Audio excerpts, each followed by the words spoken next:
خانہ کعبہ میں پہنچے، بڑے بڑے کفاران قریش بیٹھے ہوئے ہیں، اعوذ باللہ من الشیطان الرجیم، بسم اللہ الرحمن الرحیم، الرحمن علم القرآن کی تلاوت کرنے لگے۔ وہ خون خار آپ پہ پل پڑے، اتنا مارا کہ چہرہ خونم خان ہو گیا، چہرے سے خون جاری ہو گیا، لیکن انہوں نے حق ادا کر دیا۔ ہم تو صرف دعوتوں کی طرف نظر رکھتے ہیں۔ اللہ تعالیٰ نے یہ دستر آسمان سے ہمارے لیے نازل کیا ہے، اس پہ لوگوں کو دعوت نہیں دیتے کہ آؤ اس دستر پہ ہمارے ساتھ بیٹھ کے کھاؤ، سمجھو اس قرآن کو۔ پوری زندگی میں ایک غیر مسلم تک ہم نے ایک آیت کم سے کم سنایا، کیا جواب دیں گے اللہ کے پاس؟ ارے ظالم، تو اس کا وارث تھا، نبی کے بعد یہ ذمہ داری تیری تھی، ہزاروں تسبیحیں تو نے پھرائی، لیکن میرے وہ بندے جو دوزخ کی راہ کی طرف گامزن تھے، ان کو بچانے کے لیے تو نے کیا کیا؟ کیا ایک آیت ان کے سامنے پوری 70 سالہ زندگی میں پیش کی؟ کیا جواب بن پڑے گا؟ دنیا میں رہے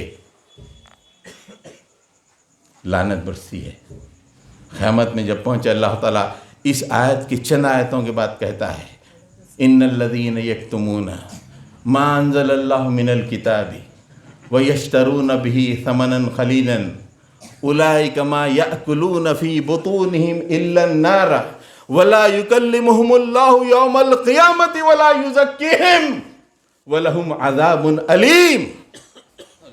پھر یکتمون کی بات آئی ہے، ان الذین یکتمون، یہ وہ لوگ جو قرآن کو چھپاتے ہیں، لوگوں کے سامنے پیش نہیں کرتے ہیں۔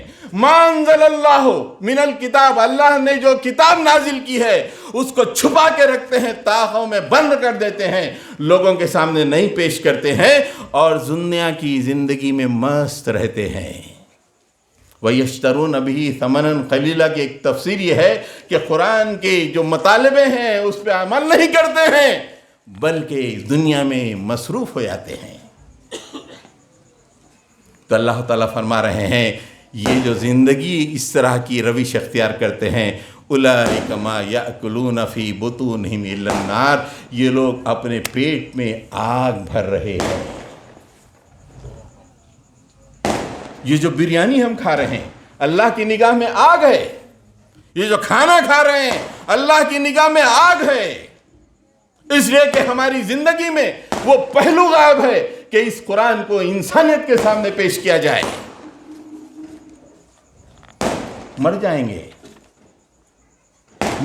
70-75 سال کے بعد، لیکن قیامت میں تو کم سے کم کچھ بھلائی ہو نہیں۔ اللہ نے کہتا ہے، اللہ تعالیٰ کہتے ہیں کہ وَلَا يُكَلِّمُهُمُ اللَّهُ يَوْمَ الْقِيَامَةِ وَلَا يُزَكِّيهِمْ، اللہ تعالیٰ ایسے ظالموں سے بات تک نہیں کرے گا، وَلَا يُزَكِّيهِمْ، انہیں پاک نہیں کرے گا۔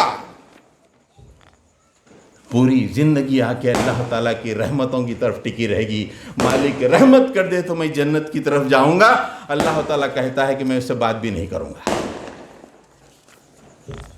کیا پوزیشن ہوگا اگر ایک فرما بردار بیٹا ہو اور اس کا باپ اگر ایک دن کے لیے بات نہ کرے تو کیا حالت ہو جاتی ہے اس کی۔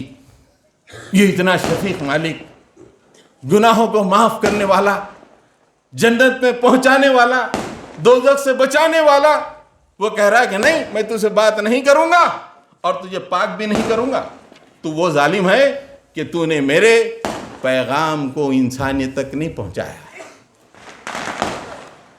وَلَهُمْ عَذَابٌ عَلِيمٌ، ایسے لوگوں کے لیے بہت ہی بڑا عذاب ہے۔ فضات گرامی، یہ آیتیں چیخ چیخ کے بتا رہی ہیں کہ مسلمانوں تم مجرم ہو اور اس جرم کی سزا دنیا ہی میں بھگت رہے ہو، لیکن جب مر کے میرے پاس آؤ گے تو اس سے بڑی سزا تمہارے لیے تمہاری منتظر ہے۔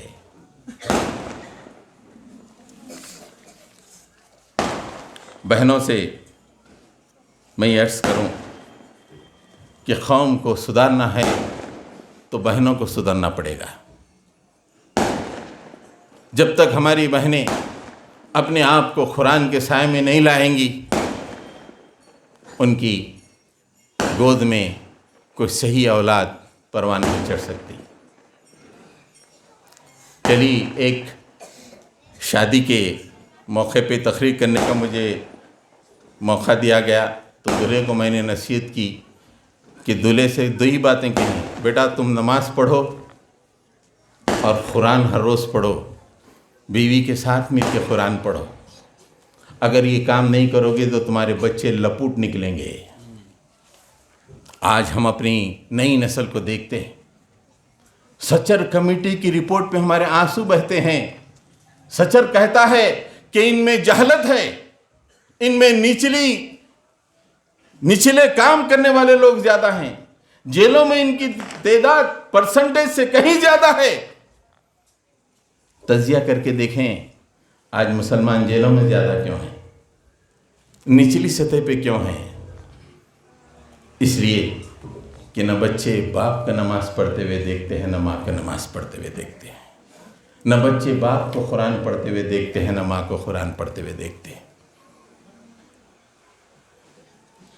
ہماری وہ مائیں جن کے گود میں محمد بن قاسم پیدا ہوئے، آج وہ ماؤں کی گود بانجھ ہو گئی ہے. صلاح الدین ایوبی جس گود میں کھیل رہا تھا، جس ماں کا دودھ پی رہا تھا، ایسے ماں کی چھاتی خشک ہو گئی. دودھ نکل رہا ہے واٹس ایپ کے ذریعے سے، دودھ نکل رہا ہے واٹس ایپ کے نظارے کے ذریعے سے سینے سے، اور بچے کے جسم میں جا رہا ہے. قرآن سے جڑ جائیں. جیسا بھی میں نے حضرت ابو ہریرہ رضی اللہ تعالیٰ عنہ کا واقعہ، راتیں ایسی گزاریں، مہینے میں 1 رات گزاریں. شروعات میں 1 رات مہینے میں، چلو بیگم میں یہ پڑھوں گا، پھر تم پڑھو، پھر بچے تم پڑھو.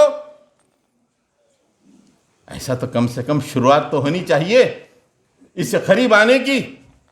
یاد رکھیں کہ اس قرآن سے اگر ہم نہیں جڑیں گے تو انتہائی تاریکی ہے، مستقبل میں ایسی تاریکی کہ اللہ کی بھی مدد نہیں آئے گی. اللہ تعالیٰ سے دعا ہے کہ اللہ تعالیٰ ہم پہ رحم فرمائے، ہمیں دنیا میں قرآن سے جوڑے، آخرت میں سرفراز فرمائے. رب اغفر وارحم وانت خیر الراحمین. صلی اللہ تعالیٰ علی محمد وعلی آلہ واصحابہ اجمعین برحمتک یا ارحم الراحمین والحمد للہ رب العالمین.